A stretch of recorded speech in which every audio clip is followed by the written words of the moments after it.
I inquired about the process based on what was being claimed and got a report that indicated that this is a process that went through competitive tender where a terms of reference was developed which involved neurosurgeons. This is not a drill that is available at a hardware store.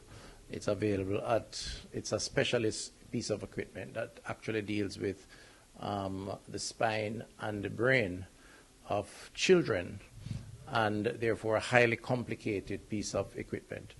Anyway, it went through the procurement process. It was approved by PPC.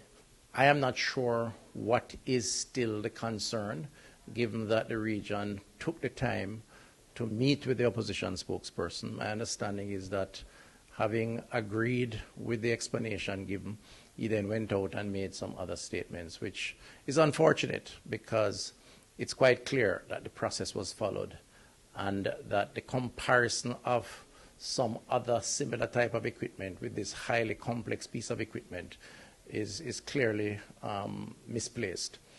You know, we're in a silly season, and I get the impression that some of the utterances coming out of the opposition are intended to scare people, scaremongering, to misinform, unfortunately, and then, of course, to, in that process, score political points.